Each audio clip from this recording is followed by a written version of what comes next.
All right, welcome back everyone. This is a panel that I am actually super excited about. One thing I didn't disclose to all of you earlier is that I'm actually a Guernsey County resident, not a Holmes County resident. And so that's how we ended up getting some Guernsey County people up here on the panel today. This panel, we're going to talk a little bit about the economics of both Holmes and Guernsey County, two different counties within the Appalachian region. But we're also going to talk about how counties can work together and economies can develop to try and develop more of a regional-based economy. So I'm going to allow each of the panelists to introduce themselves to you. And we'll go ahead and start with Tiffany and work our way down. Tiffany? Good afternoon, everybody. I'm Tiffany Gerber. I'm the Executive Director of the Holmes County Chamber of Commerce and Tourism Bureau. And pleasure to be here today. My other title is Cat Wrangler, so I might be sharing a little bit of that. But we have a great balance between traditional economic development and tourism, and my background is actually 25 years in tourism before I came here. So I might be a little heavy on the tourism side of things and defer to Mark for a lot of the traditional economic development. Well, thank you. Good afternoon. I'm Mark Leininger. I'm the Executive Director of the Holmes County Economic Development Council, and I'm also the sole employee, so I'm the secretary, receptionist, chief bottle washer. I've been with the Development Council for 10 years. Prior to that, I practiced law in Holmes County for 18 years. Awesome. Hello, everybody. My name is Bill Arnett. I'm the Executive Director of the Cambridge-Guernsey Community Improvement Corporation and the Port Authority. So I am Mark's colleague in Guernsey County. I've been at the Port and the CIC for about 2.5 years. Prior to that, I worked as a project manager for Ohio Southeast Economic Development, the Jobs Ohio network partner in this part of the state, and had the joy of working with Mark on a number of projects in the past few years.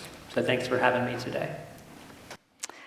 Good afternoon. I'm Jennifer Vincent. I am the president of the Cambridge Area Chamber of Commerce. I have been president 4 years, and prior to that, my experience, I had 15 years in sales and marketing. And thank you for having me. Thank you all so much for being here. I want to kick it off by just getting one sentence from each of you. What is the economic headline right now in both Holmes and Guernsey counties? Go ahead, Tiffany. We'll just keep going down the line. For us, I think it's that smart growth is the future for us, making sure that we are not overusing our resources, but continuing to help our existing companies with vertical growth, and I think that covers it. If it's a headline, I'm going to say Holmes County thrives despite lack of economic amenities. Okay. I would think for Guernsey on the economic development side, Guernsey County is seeing investment, but challenges remain. And I think we'll have a chance probably to talk through some of those challenges, but our county has a declining population, definitely a workforce challenge for us.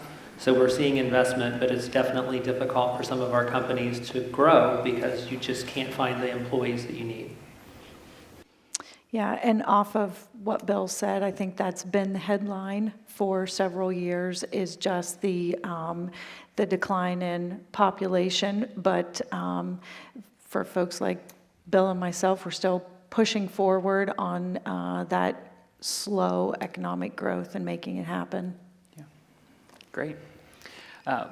This whole conference is about reframing challenges, and we already got it teed up over there with especially our Guernsey County department over there.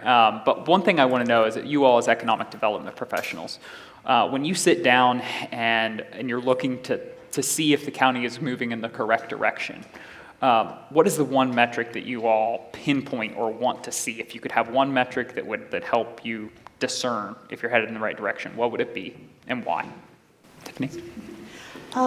For us, the balance with the chamber and tourism is there are two different metrics for us. The growth of existing businesses as well as the recruitment of new businesses and new innovations versus the fine line of losing our culture through development.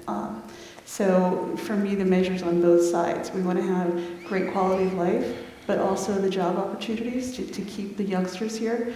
So the metric, I think, is just that smart growth and watching how that evolves. Okay. I think for us, the canary in the coal mine is the number of facility expansion construction projects, particularly in the manufacturing sector. Because if the owner of a manufacturing company is willing to invest in expanded operations, that means there's a market for the goods they're producing. And I think that's a good indication of the overall health of the economy. Yes. And I would agree with Mark. I think investment, new investment on the industrial manufacturing side is what I look at.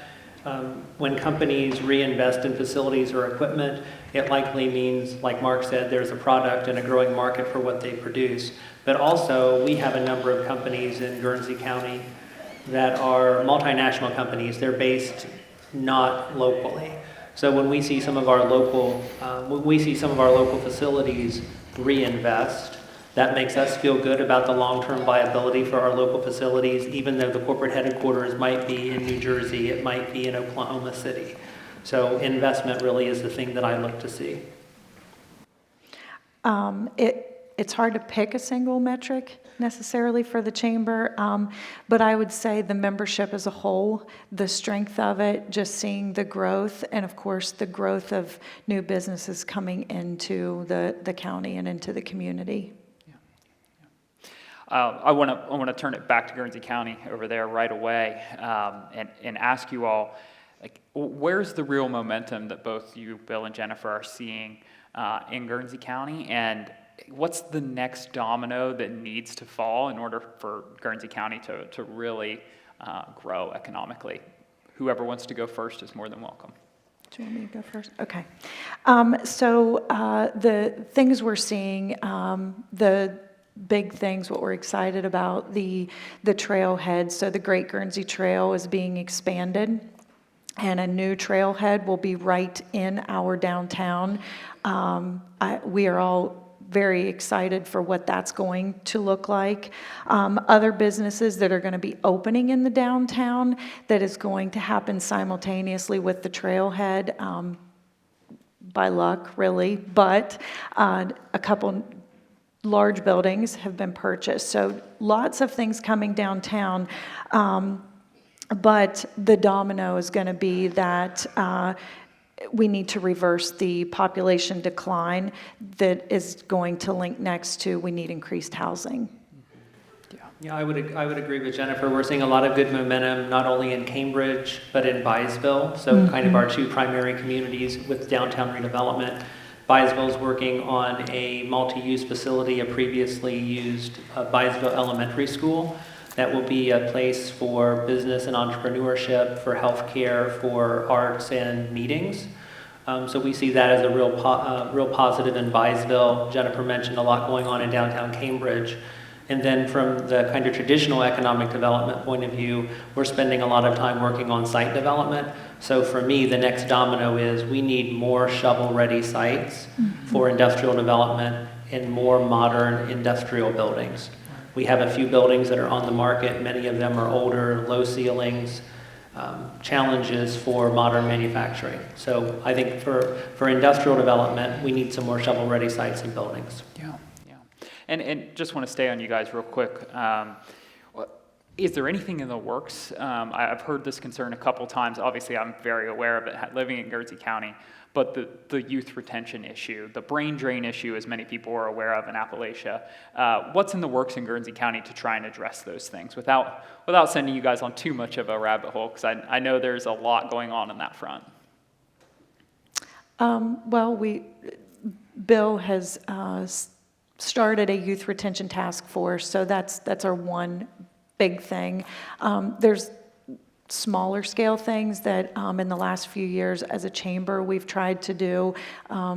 Yesterday, for example, our manufacturing tour, we've started that with our youth in Guernsey County and implemented also food manufacturing, as the kids don't necessarily think of those things.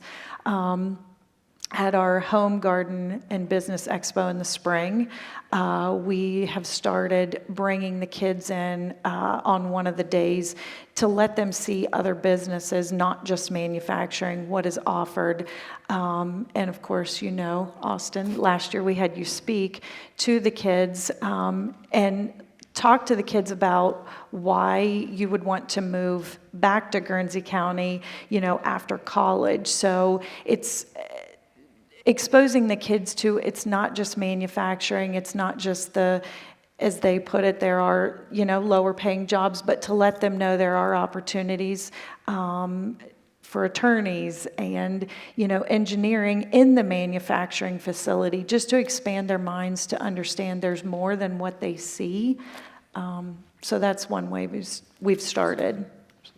And with our Youth Retention and Attraction Task Force, we really have 4 different strategies, and one is what Jennifer mentioned with the manufacturing tours. We have some students who are going to graduate high school. They're not going to enlist in the military. They're not necessarily going to go out to another community for higher education. They're going to be direct to employment. So when we have the manufacturing tours and the students come to the Home Garden and Business Expo, they're being exposed to, wow, I didn't know I could work at Detroit Diesel or at Nothing But Chocolate, and I could have make a good living and still live where I love to be in rural Ohio. So that is one strategy, is we were trying to put, you know, direct to employment. We're also trying to put together plans to figure out how do we get young people who've gone off to college to come back. You know, they're achievers, they have their degrees. You know, maybe the bright lights of Columbus or Cleveland might not be all that what they think it is. So how can we proactively reach out to those folks and say, if you come back to our smaller community where you grew up, you can make a difference. And I think that's part of what you have to speak into these younger people, is you can really have an impact here in a small community of 10,000, maybe more of an impact than you can have in a large city. And then the third strategy is really trying to reach out to people who are enlisted, either folks who are just getting out of the military or folks who've been out for a while, to see if our quality of life in rural Ohio might not encourage them to come and give us their talents and time. Yeah. Thank you. This whole conference, it's titled Reframed. And so one of the things we're doing today is trying to help people work through some of their thorny issues and turn issues into solutions. And you all with that Youth Retention Task Force are doing just that. I want to turn over to Holmes County now. And Tiffany, you already kind of mentioned one of the problems that you think the county may be dealing with, and that is this push and pull between the way of life and the culture here and the continued growth. And some of that has to do with your strength of your tourism and getting people coming in. They bring different ideas and they're touring around, and they're slightly different than the normal culture here. How are you all balancing that? As the chamber, we defer quite often to the last comprehensive plan that the county put together. And as the chamber board and also our tourism advisory committee, we actually picked top priorities out of that after listening to the community. So we, on our long-term goals as a chamber, an incubator kitchen, being involved with youth retention and education, filling that gap between school and vocation. Yeah. That not everyone has that same, 4-year degree path. So wanting to get much more stronger and being a part of that. Tourism does bleed into one of our challenges, which is short-term rentals and investments. And of course, the price of property is, I think everyone in the audience knows, incredibly expensive here. There are task forces in place. For instance, United Way of Wayne and Holmes County has put together a housing and transportation task force. The YMCA of Wayne County is actually bringing some child care issues, because we are a child care desert in Holmes County. So the chamber is really backing those initiatives and taking those core pieces we took out of the comprehensive plan to make us stronger.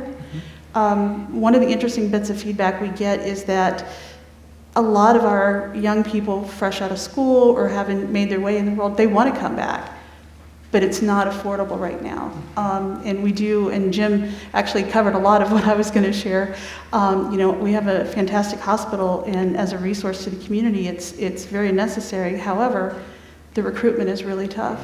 So, we have a lot of challenges, but we as the Chamber and the Tourism Bureau really want to jump in and be a part of that process. So proactively looking at bringing all the partners to the table and building a path that makes sense for everybody. Yeah.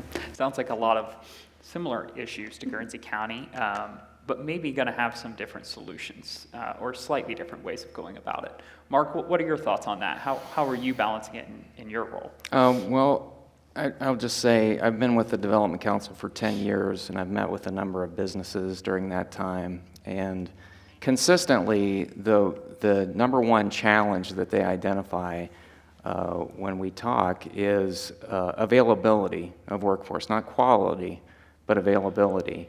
And I think if I had the solution, I could retire. But so it's a tough challenge. We need more people, but we have to credit the businesses here. They've always been innovative in addressing challenges, and this is no exception.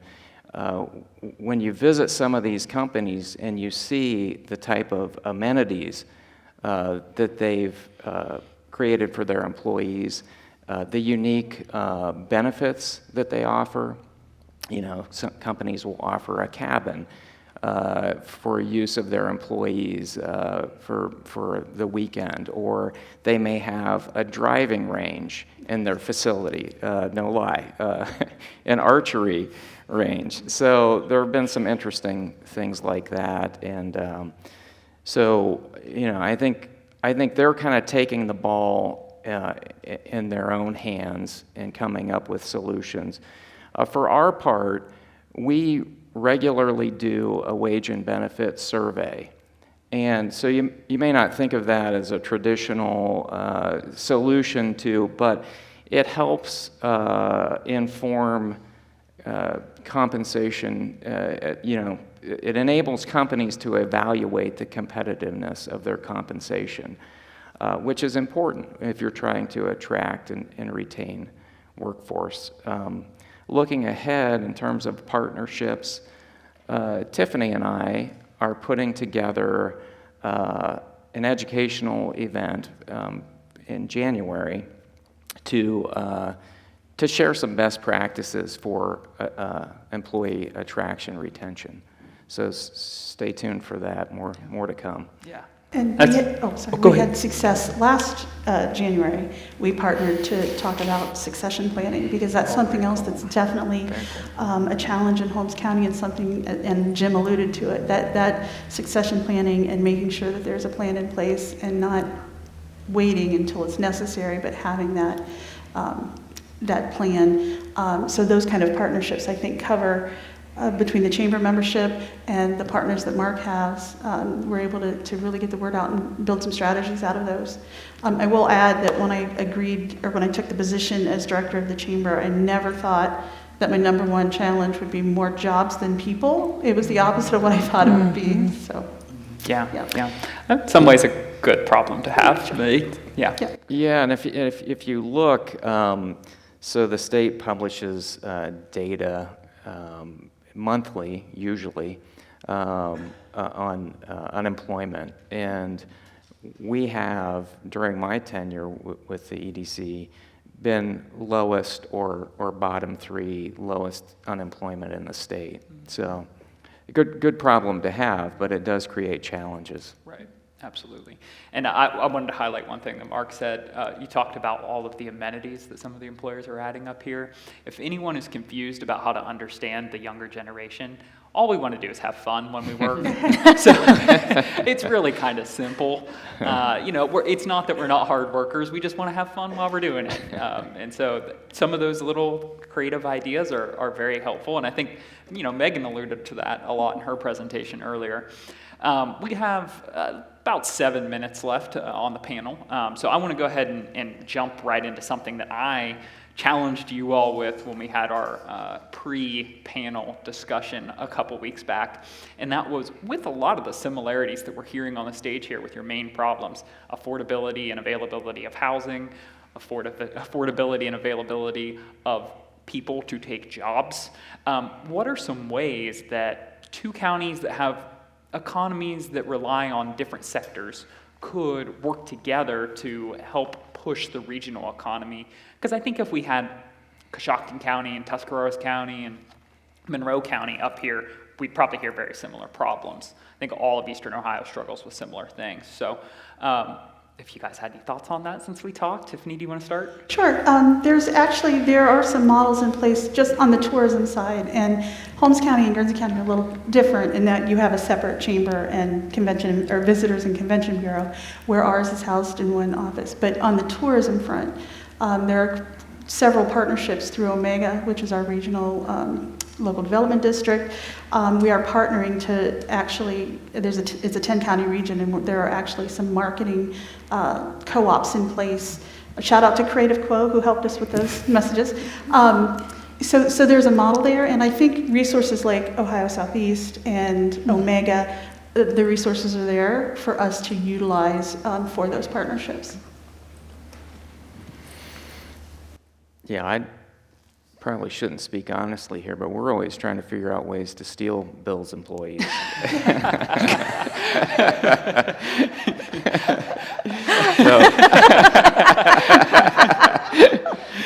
And I don't want to, Bill and I talked before, and I don't want to take his answer, but I think you had a good point about your proximity to the interstates and that piece of the puzzle. Yeah, I think a lot of times in economic development, you'll have some companies who absolutely need or want to be within X number of miles from an interstate interchange. And we have I-70 and I-77 and multiple interchanges running through the Cambridge and Byesville areas. And even though the access in Holmes County is not bad, it's not that. So is there an opportunity for Holmes County manufacturers potentially to use 3PL services, so third-party logistics that are available in Cambridge and the Byesville area to help more easily distribute products once it's manufactured? That's something that kind of popped into my mind. When we worked when I was at Ohio Southeast a few years ago, we had a company in the southern portion of the state that was looking for contract woodworking support. And I immediately reached out to Mark and said, hey, golly, this sounds like something that maybe some of your companies could help support. So as opportunities like that come up, I think economic development people in our region, we really do work closely together. If a company's looking in Cambridge and we don't have the building or we don't have the site, we're going to encourage them to look nearby. So I think keeping the cooperation and the communication going is really important. Because if a project lands in our region of the state, it's good for all of us. We would love to have it in Guernsey County. Mark would love to have it in Holmes. But if it lands in one or the other or someplace in between, we're all going to benefit from it. Yeah, I agree with that. Much like Tiffany said, so for Cambridge, for Guernsey County, we have separate chamber and VCB, but I think the opportunity is to use the resources available and promote both counties as far as tourism to, outside people coming in, that they could tour both counties and work together to put that plan together. And I think we kind of talked about this on the panel before, but when you're talking about the strength of tourism up here, a lot of people who are coming up to Holmes County have to pass through Cambridge if they're going on Interstate 77 or Interstate 70. And so there's the tourism aspect is certainly something where both counties can benefit. Hey, when you're coming through Cambridge, check out Salt Fork before you go up, and please do still come up and check out Holmes County. We take advantage of all the people that come for Dickens. Yeah, see, exactly. Yeah, exactly. And that all underlies a larger theory that people tend to relocate where they recreate. And that's something I know that I've talked about with my Guernsey County folks. But the more people you have that come in and can see themselves living in these regions, the more likely they are to make it their permanent home if there is a job or something like that allows them to live here. So there's a phrase on the state level that has become very popular, which is it starts with a visit. Yes. And that's, at the end of the day, that is true. Yes. Yeah, I agree. So we got 2 minutes. We're going to do our lightning wrap here real quick. I want to hear, My template says 6 words. It doesn't have to be 6 words. But give me your short pitch for why you would choose Eastern Ohio to live in or start a company. Yes, yeah, we'll just keep going the same way we have been. For me, it's simple, and you've heard it many times today, but our values show in our work ethic. Man, if I had known I could use 8 words. Oh, I'm sorry. I am sorry. No, there are certain things that all site selectors look for when they're planning to, where they're vetting locations for companies, and it's quality workforce, it's abundant energy, it's market access. I think that's 6. And if you could have 8, you would If you had say. 8, what would the other 2 be? Yeah. We have those. I guess that's 3 words, but I'll give you 9. He's putting me on the spot now. I didn't anticipate I that. know what he'd add. Arnie Oliver, 2 words. We got 2 more words? Yeah, so what do we say? Energy, access, workforce, and availability of sites. Yeah, that's fantastic. Bill? Just kind of as a catchphrase or as a headline or a pitch, kind of big development opportunities, small town charm. Love it. I mean, I think, something that we've experienced, that I've experienced through the years, and we talked about this, was trying to get young people like Austin and others to come back to the community, is sometimes folks get married, they move away, they're in a big city, they're in the Arena District in downtown Columbus, then they have a child and they want a yard and a dog and a fence and they want to be safe. And I think that's really part of that small town charm. You can walk in downtown Cambridge, you don't have to worry about getting shot on 270 when you're just driving around Columbus. So I think safety is a big issue. Jennifer? I said historic charm, modern growth, and thriving opportunities. I love it. Well done. Creative quote, do you think you can work with any of those branding little marketing pitches? You think you can work with those? Okay, that's great. Well, thank you all so much for being here, for you all making the short drive, for you all making the longer drive. Really appreciate your insights today, and I hope that you all can collaborate even more and we can build a more regional economy. You all, we're going to go into our next networking break. Take about 5 minutes. We're going to come back at 11:45, and we're going to hear our Accelerate keynote that's going to be delivered by Jordan Mollett. Thank you all.